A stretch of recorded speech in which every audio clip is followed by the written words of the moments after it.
The Sports Renegades podcast on SportsTownChicago.com.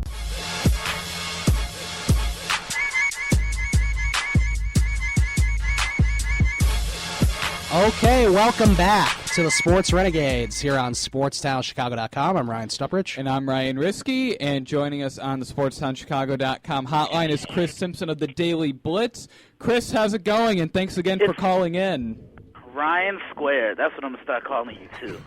Hey, it doesn't get any better than that. How you guys doing? Yeah, we're doing really well. And before we get into the football talk, it looks like that Ryan Stuprich was the winner last week for the picks. He got both games right. I did. I picked. Hey, man. Hey, yeah. Even a blind squirrel finds a nut when he can. I know. I'm normally wrong with all my picks, but I did get them both right. I was rooting for the Cardinals against the Panthers, actually. But I picked the Panthers, and they ended up winning, and it was a great game.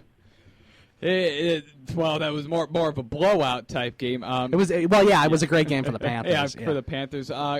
Chris, before we dissect that game, what are your thoughts about people being annoyed with Cam Newton and his attitude and his celebrations giving footballs to kids? Well, number one, the dances and things of that magnitude, I have no problem with. If you don't like something, and me being a former defensive player myself, if you don't want somebody scoring on you and getting into the end zone, stop them. Prevent them. Right. I keep dancing, too, if you couldn't stop me. I mean, plain and simple. That's just the way you have to look at things like this. But you can't say a bad thing about Cam Newton. Cam, this has been his year. I mean, you look at the Carolina Panthers, I remember at the beginning of the year, I wrote this team off when they were 4-0. I said, look, they've had an easy schedule. You know, they have no Kelvin Benjamin. Your offense is in trouble when a guy like Jericho Cotchery is your number one wide receiver, and Ted Ginn is so up and down, you never know what you're going to get from him. Now, you know, I look at this 3 or 4 months later, Cam Newton has elevated the play. He's turned guys like Ted Ginn Jr., Greg Olsen, Corey Brown, Jericho Cotchery into household names. That's what an MVP does. He's been an MVP on the field and off the field. He's excellent for kids, and if I were a parent and if I had a son, that's the guy I tell my son, hey, look at him. Be like him. Yeah, I completely agree with that. And, I think it was, a little bit surprising that they blew out the Cardinals the way they did. The Cardinals just couldn't get anything going, and every time they did, the Panthers' defense stepped up, and I think Carson Palmer threw something like 4 interceptions, and he had like 6 turnovers altogether. Like, it was crazy. Yeah, he was a little colorblind.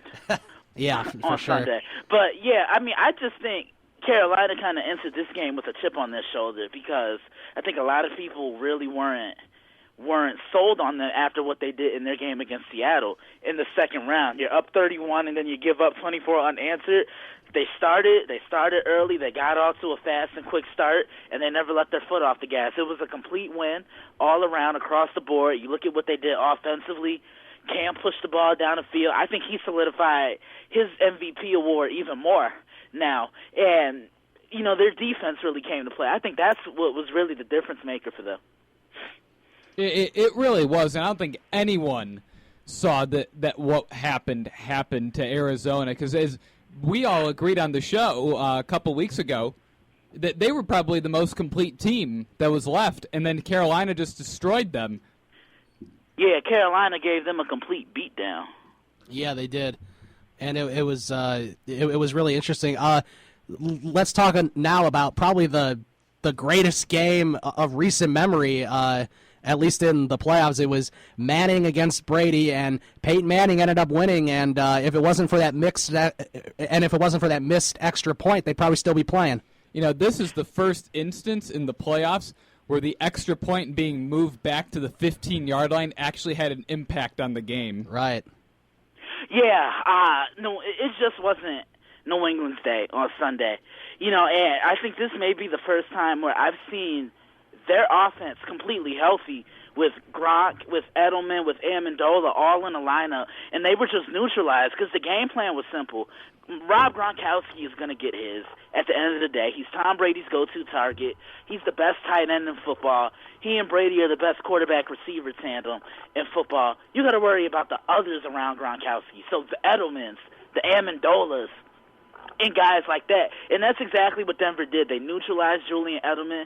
They shut down Danny Amendola, and they forced Tom Brady to get the ball to James White. He has to almost become that check down back that the Patriots like to use out the backfield. But Denver's defense was just on it. They beat up that offensive line. They got a ton of pressure on Brady. And remember what I told you guys last week. You pressure him up the middle, he's a completely different guy. Yeah, it certainly looks like that. It was just, it was a great game, and it's too bad that an extra point, ended up being the Patriots' fate. But it's always nice to see the Patriots lose. I had Denver winning this game. It was just something about that matchup. Honestly, the way I look at it, I enjoyed that game more as a fan than I did an analyst, and I think everybody else, even the broadcasters that were there, did the same because, I've grown up with this rivalry. I've seen, I think, all 17 matchups, and they were just all something. Mm-hmm. The tough losses that Peyton suffered in the regular season and in the playoffs. This guy couldn't win in Foxborough for the life of him, and he ended up winning there twice. And I don't think what people realize is Peyton is 3-2 against Tom Brady all time in the playoffs. That's pretty impressive. Yeah. Where Brady holds the edge in the regular season, except the playoffs is where it matters. And as you said, we've grown up watching this rivalry, and this might have been the final game between the two of them. You know what? I'm not going to even call this a rivalry, Ryan. And I say that because when I think of the word rivalry, I think of, two teams that don't like each other. There's smack talk during the week leading up to the game. The NFL is warning both sides. And things like that. And you never got that with Tom Brady and Peyton Manning, two classy gentlemen who had nothing but good things to say about one another. That's true, and a lot of respect for each one of them. And it was a fun game. It would have been something if it went to overtime, except that you just had to wait for it, wait for the extra point being moved back to the 15 to finally make a difference. I thought something would happen on Wild Card weekend that would impact the game. It didn't, except it was just a matter of time. Right. And like you said, Stephen Gostkowski makes that kick.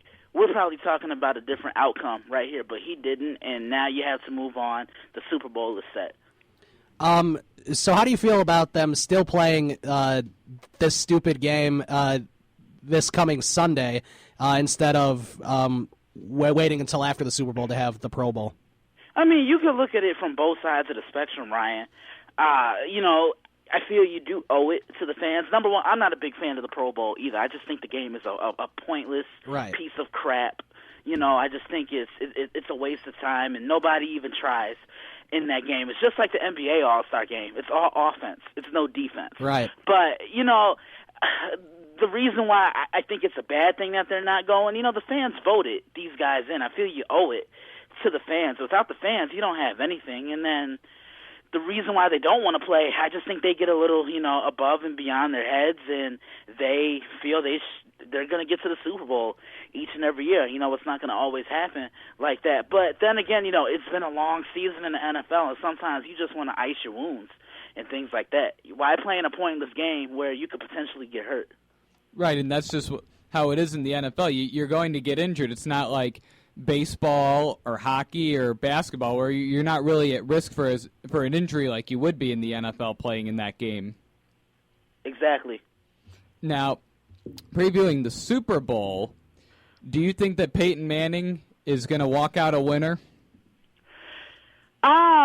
It's definitely a possibility. I still have to kind of study my film and things like that before I can give you like a direct answer on who I think is going to win. I think it's going to be a great game. I hope it's a great game, not a blowout. Hope it comes down to the fourth quarter so we can end the NFL season on a high, on a positive note, close game. You have two pretty celebrated quarterbacks. You got a guy who solidified himself as one of the greatest of all time, and Peyton Manning, and then you got a guy who is probably, I think, the second best quarterback in football behind Tom Brady and your league MVP this year, and a guy who's just really elevated his play. And Cam Newton, it could be a physical game because both teams have great defenses. Talking about some of the recent coaching hires in the NFL during that have already happened, I should say. which one do you think is the most appealing right now? Is it Chip Kelly in San Francisco? Is it the new Giants coach? Is it Adam Gase in Miami?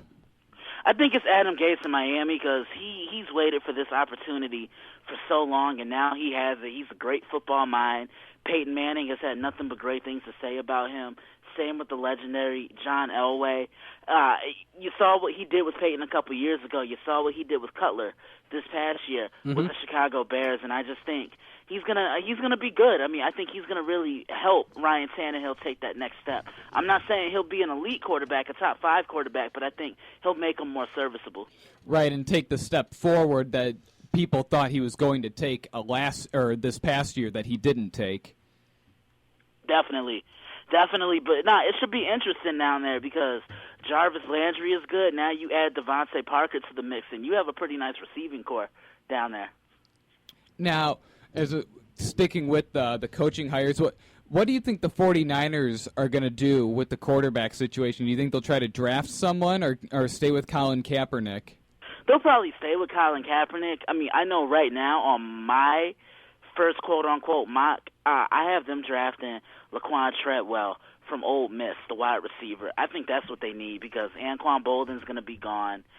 Torrey Smith, he only runs one route. You never know what you're going to get from him. He always runs that same fly route, that 6 route. And, you just know he's too predictable, and defenses are going to jam him on his route and smack him off the line of scrimmage. Get Laquan Treadwell. He could be your franchise wide receiver for some years to come. Now, speaking of your mock draft, can we ask who you have the Bears taking at number 11? Oh, I haven't thought that far. Man. Oh, you haven't thought that far yet. That's for another show when we get closer to the draft. Definitely. Obviously, most likely will be a defensive player. So, thinking of the draft, what do you think right now of Braxton Miller and his transition to wide receiver? I think it's been smooth. I do analyze college football as well, and I like what he did at the quarterback position, but he's such a shifty and a crafty guy. And look, as a wide receiver and as a receiver who catches the football, it's cool if you can catch the ball all you want, but what do you do with it once the ball is in your hands? Yards after the catch are so important. You can catch it all you want, but if you can't do anything with it once it's in your hands, your catch really doesn't mean anything. Yeah, that's a good point. And I also wanted to ask you about some of the a lot of the guys that are coming out. From Penn State. There's Hackenberg and some other guys. Where do you think those guys are going to fall? The quarterbacks, especially. Hackenberg, I could see him maybe mid to late. I think he will get out of the first round. I'll be shocked if he's not drafted in the first round. I think this draft is just a lot of offensive linemen. There's a couple of defensive linemen, and then wide receivers. I think this is going to be primarily a draft where we see more, impact players than we do position players. Right. You don't think Bill O'Brien will try to take his guy from Penn State to fill the quarterback position with their late first-round pick? They could draft Jesus Christ as their quarterback. They need something. Yeah, that is true. Do you have in your mock draft? Do you have the Browns taking Jared Goff at number 2? Right now, I do. I know it could probably change a lot over time, but and that's the thing when you're a new head coach. You want to bring in your own guys. You don't want to use what the other coach had. So you want to bring in your own quarterback. Obviously, you want to bring in your own staff. And when free agency hits, I wouldn't be surprised if Hugh Jackson tried to bring A.J. McCarron to Cleveland. Yeah, I guess I wouldn't be surprised with that either. Before we let you go, Chris, tell us about some of the new stuff on your website and stuff. I did write something about Cam Newton today. You can check it out. It's titled The Man Known as Cam. The website is dailyblitz61.com, facebook.com/The Daily Blitz is the Facebook fan page, and @dailyblitz_61 is the Twitter handle.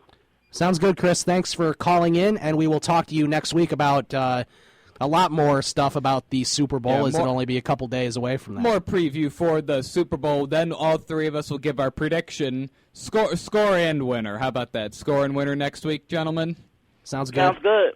All right, Chris, thanks again for calling in. Thanks for calling in this entire month to be our NFL expert during the playoffs. You've done a wonderful